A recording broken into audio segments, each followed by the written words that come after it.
Դանիելյան, հարցս ձեզ եմ ուղում, թերևս լսում եք ձեր իշխանական գործընկերներին, նաև նույն հարցը ուզում եմ ձեզ ուղղել, ի վերջո դուք ինչպես եք տեսնում այս եկեղեցի իշխանություն, հակամարտության հանգուցալուծումը, ի վերջո իրավիճակը ավելի է լարվում, ինչ որ տեսանյութեր են արդեն հրապարակվում, որոնց մասին վստահ եմ նաև դուք տեղյակ եք,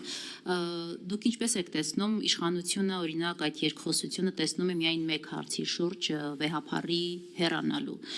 որ երկխոսություն, որպեսզի նա շարունակի մնալ, Արթուր Հովհաննիսյանն ասած բացառում է, դուք ինչպես եք տեսնում ի վերջո այս խնդրի հանգուցալուծումը, շնորհակալություն։ Շնորհակալ եմ հարցի համար, հարգելի գործընկերներ, տեսեք, եկեղեցու դեմ արշավը նոր չի սկսվել։ Ես ուզում եմ հիշեցնել, որ 18 թվականից հետո նոր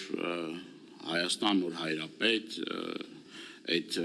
ուրեմն, չգիտեմ, այդ արշավը որ կար, հետապնդվում էր կաթողիկոսը, այնուհետև մեր եկեղեցու պատմություն առարկան դպրոցական դասագրքերից հեռացվեց, դրանից հետո առանձին հոգևորականներ թիրախավորվում էին եւ ամենակեղտոտ բառապաշարով հանդես էին գալիս մեր իշխանական թևի տարբեր ներկայացուցիչներ, բլոգերներ կոչեցյալ, ես չգիտեմ, տարբեր նաև ինչու՞ չէ նաև իշխանական թևի բարձրաստիճան պաշտոնյաներ, եւ այս ամեն ինչը հստակ նաև ուղղորդվում է իշխանությունների կողմից։ Ինքը նոր չի սկսվել այս ամեն ինչը։ Եվ ես ամիսներ առաջ հարցոպատասխանի ժամանակ Նիկոլ Փաշինյանին ասացի, որ այդ բոլոր օղակները ուզուրպացնելուց հետո, գիտեք, կենտրոնական ընտրական հանձնաժողով, ֆեդերացիաներ, տարբեր կառույցներ իրենց սրտի մարդկանց նշանակելով այդտեղ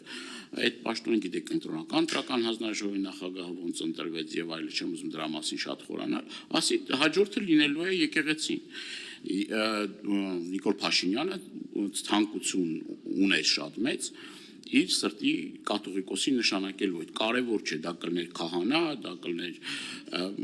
ընդհանրապես նպատակը մեկն էր, այդ կառույցը, որ բարբերաբար քննադատում էր իշխանություններին, բարբերաբար էլ չենք, մի քանի անգամ եղել է այդպիսի գնահատականներ եւ Նիկոլ Փաշինյանը հաշտ չէր այդ իրողության հետ։ Եվ այս արշավը, որ եկեղեցու վրա հետո ասում են եկեղեցին չուրանացել են եւ այլ, այսինքն հստակ ասածս այն է, որ հստակ ուղղորդում ա եղել իշխանությունների կողմից։ Ես ուզում նաեւ ձեզ հիշեցնել սահմանադրությամբ եկեղեցին անջատ է պետությունից, այսինքն պետությունը չպետք է միջամտի եկեղեցու գործերին, դա օրենքով արգելված է։ Եվ նաև ուզում եմ ձեզ հիշեցնել, ես նաև 2 օր առաջ հայտնի ուրեմն ձայնագրությունները հիշեցրեցի վարչապետին, ինքը սափրվելուց առաջ ինչ էր խոսում եւ սափրվելուց հետո ինչ էր խոսում։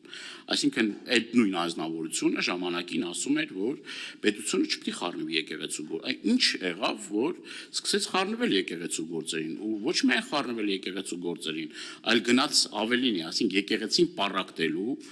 աղանդ առանձին դարձնելու եւ վերջերս Հովանանքում տեղի ունեցած կարգալույց քահանայի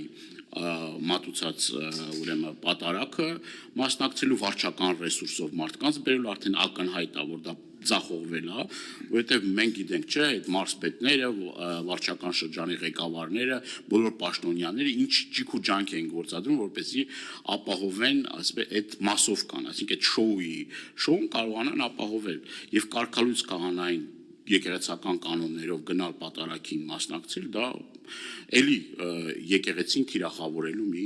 գործիքակազմ է։ Ես նաև ուզում եմ հիշեցնել, որ հենց այդ պահին Արագածոտնի թեմի ուրեմն բարձրաստիճան հոգևորականներ, այդ թվում նաև Հովանանքի խորհրդի ղեկավարը ուրեմն եւ մնացած քահանաներին արգելվեց, որպեսզի մասնակցեն պատարակին։ Այսինքն այդ մարդկանց խոչընդոտում էին Հովանանքում իրենց ծառայությունը մատուցելու այն հոգևորականներին, որոնք որ կարգալույց արված չեն։ Դե այս ամեն ինչից արդեն դուք ձեր հետևությունները արեք, այդ տեսանյութեր կլինի, այլ բաներ կլինի, էլի եկեղեցուն թիրախավորելու գործընթացի մեջ։ Ես հարցում եմ դուք ինչպես եք հանգուցալուծումը տեսնում, ինչ ճանապարհ եք տեսնում։ Հանգուցալուծումը մեկն է, պետք է հրաժարվեն այն քրյորեն, այդ թվում նաև քրյորեն պատժելի գործելավոճից, որը որ ընտրել է իշխանությունը, այսինքն նույն կրոնական կազմակերպությունների մասին օրենքով էլի միջամտություն է դա, էլի, եւ իրավաբանները դրա հստակ ձևակերպումը տվել են, ասել են, պիտի ձեռք քաշեն այս գործելավոճից։ Սա խայտարակ, սա մի գործընթաց է, որ մեր ազգին խայտարակում է, ինչ նշանակում թեմաներ կա, պիտի բացենք եւ այլն մեկ մյուս։